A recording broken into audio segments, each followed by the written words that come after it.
AI, जिसे दुनिया में क्रांति लाने वाली टेक्नोलॉजी माना जाता है, आज वही टेक्नोलॉजी दुनिया भर में चिंता का विषय बन गई है। दरअसल 7 अप्रैल को लॉन्च हुई एंथ्रोपिक के मिथोस एआई, जिसे दुनिया में सबसे शक्तिशाली एआई मॉडल माना जा रहा है। एक ऐसा मॉडल जो बड़े बड़े ऑपरेटिंग सिस्टम में कमियों को ढूंढ निकालने की वजह से सुर्खियों में है। आज वही एंथ्रोपिक सबसे बड़ा खतरा साबित होता नजर आ रहा है, जिसके चलते भारत में भी सुरक्षा तंत्र को मजबूत करने के लिए उच्च स्तरीय बैठक की गई।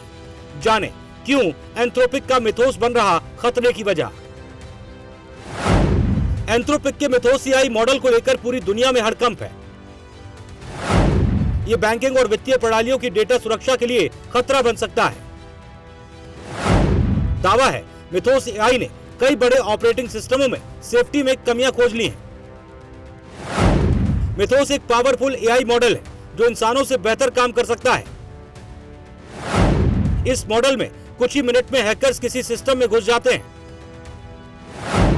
जिस वजह से मॉडल को आम लोगों के लिए जारी होने वाले खतरे के तौर पर देखा जा रहा है। इस खतरे को भांपते हुए सिर्फ भारत ही नहीं, और भी कई देश इस पर अपनी नजर बनाए हुए हैं। जानकारी के अनुसार अमेरिकी सरकार ने भी एहतियात बरता है, जिसके चलते सुरक्षा के कदम उठाने के लिए अमेरिका ने वॉल स्ट्रीट के कई बैंकों से बातचीत की है। वहीं व्हाइट हाउस भी साइबर सुरक्षा को मजबूत करने के लिए अपनी सभी एजेंसियों में मिथोस का इस्तेमाल करने की योजना बना रहा है। इस मामले को संज्ञान में लेते हुए भारत में भी शुक्रवार को एक हाई लेवल बैठक की गई। वित्त मंत्री निर्मला सीतारमण ने रिजर्व बैंक और कई प्रमुख बैंकों के साथ एक उच्च स्तरीय बैठक की। यह मीटिंग अमेरिकी कंपनी एंथ्रोपिक के एक नए एआई मॉडल मिथोस को लेकर की गई। एंथ्रोपिक के नए एआई मॉडल को आर्टिफिशियल इंटेलिजेंस के खतरे को लेकर थी। मीटिंग में एआई के सिक्योरिटी रिस्क के निर्देश दिए गए। यह मॉडल बैंकिंग और फाइनेंशियल सिस्टम के डेटा को लेकर खतरा बन सकता है, जिससे बैंक और फाइनेंस संस्थाएं प्रभावित हो सकती हैं। इन्हीं चीजों की गंभीरता को लेकर भारत सरकार ने भी मीटिंग की है। मीटिंग में आरबीआई और बैंकों के साथ कई बातों को लेकर चर्चा हुई।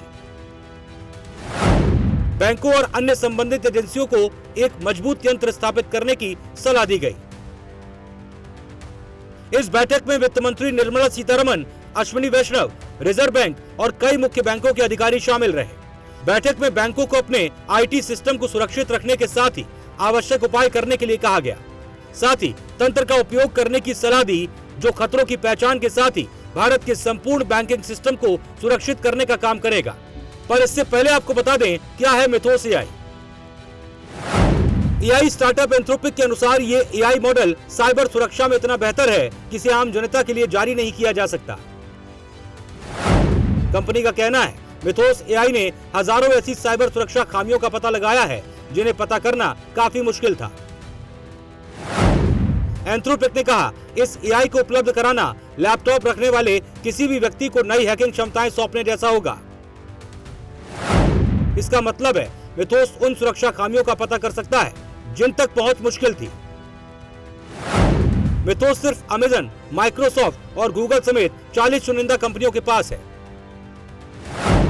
लेकिन कुछ अनरजिस्टर्ड यूजर्स के एक ग्रुप ने मिथोस तक पहुंच पा ली है, जिससे साइबर सिक्योरिटी का खतरा बढ़ गया है। इसी खतरे को देखते हुए एशिया, यूरोप और संयुक्त राज्य अमेरिका के बैंक रेगुलेटर ने बैंकों को अपनी सुरक्षा व्यवस्था और तैयारियों की समीक्षा करने की चेतावनी दी है। जापान में भी वित्तीय नियामक इस सप्ताह बैंकों से मुलाकात करेगा, जबकि ऑस्ट्रेलियाई केंद्रीय बैंक ने कहा कि वो मिथोस से संबंधित घटनाक्रमों पर नजर बनाकर रखे हैं। हालांकि संभावित खतरे से निपटने और मामले की गंभीरता को देखते हुए भारत ने अपनी तैयारी के साथ रणनीति भी बना ली है और एक ऐसा इंफ्रा तैयार करने की योजना बनाई है जो इस तरह की किसी भी कोशिश की पहचान करके उसके खिलाफ कार्रवाई करेगा। साथ ही बैंकों को भी सुरक्षा को बेहतर करने के निर्देश दिए गए, जिससे एक चीज तो साफ है कि भारत किसी भी चुनौती से सामना करने के लिए तैयारी को मजबूत रखता है। Bureau report, prime news.